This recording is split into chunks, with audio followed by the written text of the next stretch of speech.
Check, check, check.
All right, we'll get underway.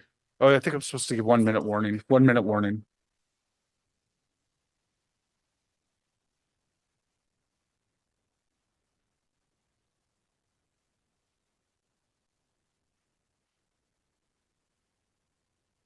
All right, we're going to pretend that was 1 minute. Good morning, everyone. Welcome to meeting number 43 of the Planning and Housing Committee. I'd like to first acknowledge that Ottawa is located on unceded territory of the Algonquin Anishinaabe Nation, whose culture and presence have nurtured and continue to nurture this land. We'll do a roll call. I have regrets from Councillors Lowe and Johnson. Councillor Brockington. Here. Councillor Curry. Here. Councillor Dudas. I'm here. Councillor Johnson. Councillor Kavanaugh. Present. Councillor Kelly. Present. Councillor Kitts. Here. Councillor Lowe. Councillor Tierney. Councillor Troster. Here. Vice Chair Gower. Here. Chair, you have quorum. Thank you very much. Before I get underway with the substantive portion of the agenda, I would just like to note that Lauren Reeves is departing the city of Ottawa. And I just wanted to recognize the work that she's done. Lauren has worked for the city for 30 years, devoting her entire career to public service, most recently as the manager of strategic housing projects, the team that oversees the city's capital program for affordable housing. Lauren was instrumental in developing the spending plan for the Housing Accelerator Fund. Lauren and the team worked tirelessly with not-for-profit housing partners to create a pipeline of shovel-ready projects.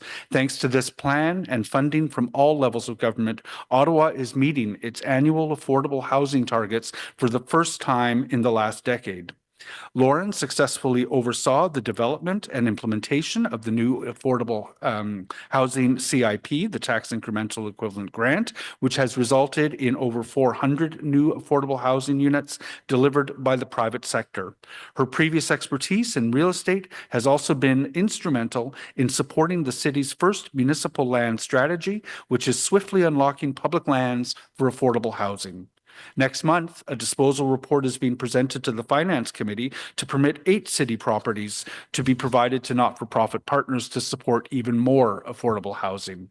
Lauren has further reduced barriers for nonprofit partners by working with PDBS to advance the first omnibus zoning amendment for city properties of its kind, preemptively rezoning them for residential uses. These are just a few examples of Lauren's recent accomplishments. We are going to miss the work that she's been doing. And on behalf of this Planning and Housing Committee, I'd like to thank her very much for her work. Thank you, Lauren.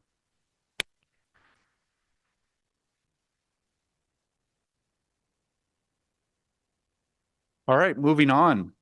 This is a public meeting to consider the proposed comprehensive official plan and zoning bylaw amendments listed as items 4.1 to 4.4 on today's agenda. For the items mentioned, only those specifically identified in the Planning Act who make oral submissions today or written submissions before the amendments are adopted may appeal the matter to the Ontario Land Tribunal. In addition, the applicant may appeal the matter to the Ontario Land Tribunal if Council does not adopt an amendment within 90 days of the receipt of an application for a zoning bylaw amendment and 120 days for an official plan amendment. To submit written comments on these amendments prior to their consideration by City Council on March 26, 2025, please email or call the committee or council coordinator. Are there any declarations of interest? Nope. Are the minutes of our meeting February 19th confirmed? Thank you. Item 4.1 is the zoning bylaw and OPA for 50 Bayswater Avenue and 1088 Somerset Street West. There is a technical motion on this one, which I'd ask the Vice Chair to read out. Thank you, Chair. Whereas the report recommends amending the zoning bylaw to permit a mixed-use development fronting onto Somerset Street West and Bayswater Avenue, and whereas an amendment to the report is required to clarify the location of the step-back requirement, therefore be it resolved that Planning and Housing Committee amend the report for 50 Bayswater Avenue and 1088 Somerset Street West by amending Document 3, Details of Recommended Zoning, by replacing the text, despite any provisions to the contrary, a required 2.0 meter building step back more than the provided setback from the front lot line may be provided at the 13th and 15th story, with the text, Despite any provisions to the contrary, at least one step back of 2.0 meters is required at or above the 6th story, but no higher than the 15th story. And therefore be it further resolved that there be no further notice pursuant to subsection 3417 of the Planning Act as amended. Thank you very much, Vice Chair. I hadn't anticipated a presentation on this one. It's in mighty Kitchissippi Ward, and I'm supportive. Do any members want this one held? No. To the applicant, I see Rod is here. If the committee is, and Tyler, sorry, if the committee is prepared to carry this, do you still wish to speak? No. Is this item carried? Thank you very much.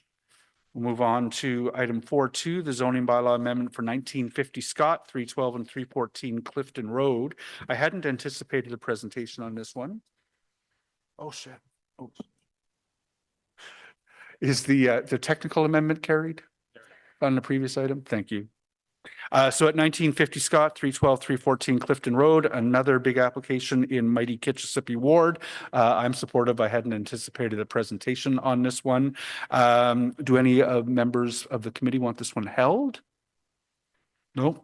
To the applicant team, who I'm not sure are here. Oh, if we are prepared to carry this, do you still wish to speak? Nope. Good to go. So is that item carried? Carried. You. Moving on to item 4.3, the official plan amendment and zoning bylaw amendment for part of 1104 Halton Terrace. I hadn't anticipated a presentation on this one. I believe Councillor Curry wanted to say a couple words. Yeah, do you want me to do that now or? Please. Sure.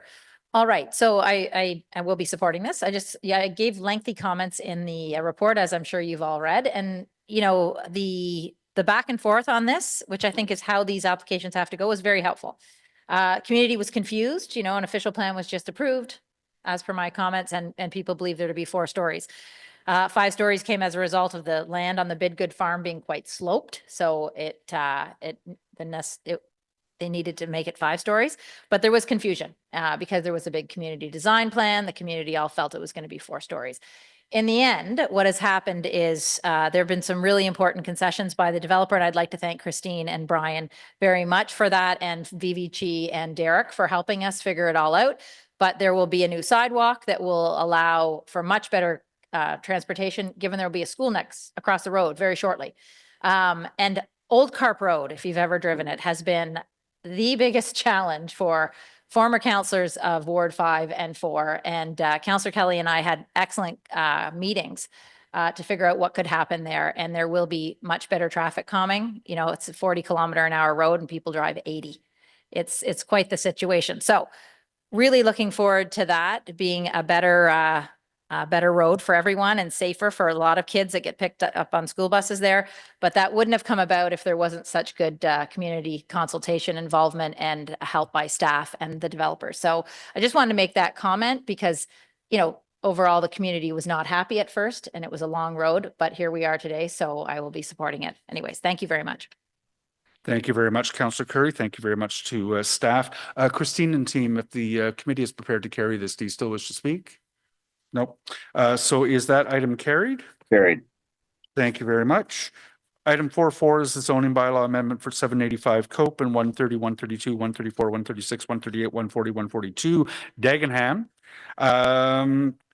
We hadn't anticipated a presentation for this. Does anyone want it held? No. To the applicant team from Claridge and Novatech. I'm not sure. Is anyone in the room? Online, Mr. Chair. Hi, Simran. If the committee is prepared to carry this, do you still wish to speak? No. Okay.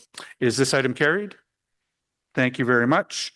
Otherwise on the agenda from the Office of the City Clerk, the Planning and Housing Committee inquiries and motions for the period ending March 7th, 2025. Is that received? We have no in-camera items, and I am aware of one notice of motion. Councillor Kavanaugh, do you want to move ahead with your notice? Yeah, thank you. Thank you, Chair.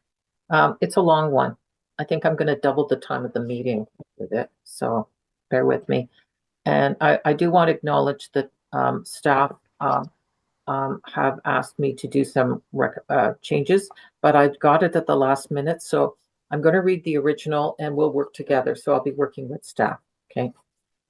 So whereas in mid-2023, Greenfield Residential Land Survey received to Planning and Housing Committee on February 5th, 2025 states staff estimate that this provides for a 24-year supply exceeding the 15-year supply requirement of the PPS and is more than sufficient to meet any potential increases in greenfield demand until the next official plan update, particularly when less greenfield development occurred than projected in the last 5 years. And whereas, according to the same report, the intensification rate for this 5-year period represents 59%, whereas official plan targeted a minimum of 42%. And whereas the city has acknowledged that it is in a financial crisis, and whereas the city has raised taxes and introduced service efficiencies as a result of this crisis, and whereas the city currently has a $3.8 billion deficit in maintenance and replacement of recreation and other buildings, and whereas in 2024, City Council unanimously endorsed the Fairness for Ottawa campaign started by the mayor, aimed at getting more provincial and federal help to cope with financial crisis. And whereas the infrastructure master plan estimates the cost of providing water and wastewater services to the Taywin community at approximately $591 million. And whereas these costs do not include other necessary capital expenditures such as transportation, infrastructure, and other city services, whereas these costs also do not include associated maintenance, operational, and life cycle costs that will be incurred over the lifetime of this infrastructure, and whereas the province unilaterally expanded Ottawa's urban boundary in 2022, overriding the city's official plan, whereas the Auditor General of Ontario and Integrity Commissioner raised concerns about improper developer influence in provincial land use decisions, and whereas public opposition and environmental concerns prompted the province to reverse these expansions in 2023, restoring municipal planning authority, and whereas staff noted in the new official plan growth management strategy report, document 3, that this vast area, the Taywin community, is not contiguous to existing economic clusters, so it would not have immediate synergistic relationships with the existing economic base of the city. Whereas staff advised in the same report that due to presence of sensitive marine clays, the Taywin community will likely face grade raising restrictions, meaning that all housing would rely permanently on sump pumps for foundation drainage. And whereas during the urban boundary expansion discussions, staff did not previously consider the Taywin lands due to their distance from existing and planned rapid transit lines, and therefore never evaluated the Taywin area using the criteria adopted by council, including the Big Five moves. And whereas the decision to add Taywin lands to Ottawa's urban boundary was a decision made by council via amending motion at committees, whereas this precluded a public consultation process, including consultation with relevant Indigenous groups. And whereas the provincial policy statement, PPS 2020, provides guidelines for municipalities and planning authorities to consult all relevant Indigenous communities whose rights, interests, and territories might be affected by planning and development decisions. And whereas the City of Ottawa requires consultation with Indigenous groups during the policy planning development approval process, and whereas the official plan reconciliation action plan and other municipal policies mandate that consultation is required when policies, plans, or development may affect Indigenous rights, interests, or lands, and this applies to all relevant Indigenous communities, not just the Algonquins of Ontario. And whereas the City of Ottawa did not engage in a meaningful consultation regarding the urban boundary expansion with the Algonquin Anishinaabe Nation Tribal Council, and whereas Grand Chief Savannah McGregor of the Algonquin Anishinaabe Nation Tribal Council has expressed opposition to the Taywin development, stating, We want to make it abundantly clear that just because a landowner whose realty corporation is partly owned by one Algonquin First Nation and self-identified Algonquin people does not qualify as an act of reconciliation with the Algonquin Anishinaabe Nation.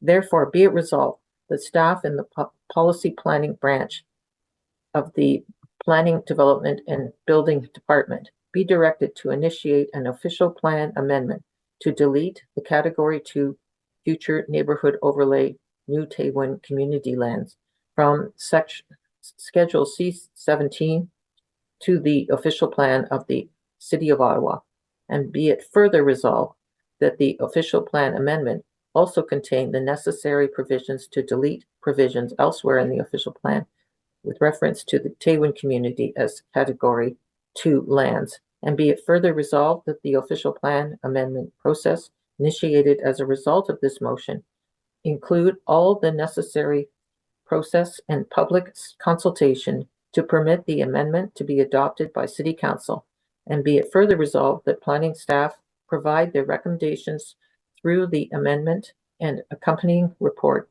as to how the residential and non-residential development that will no longer be in the proposed Taywin development can be provided for in the official plan. Be it further resolved that the public meeting for the consideration of the official plan amendment be scheduled no later than the third quarter of 2025.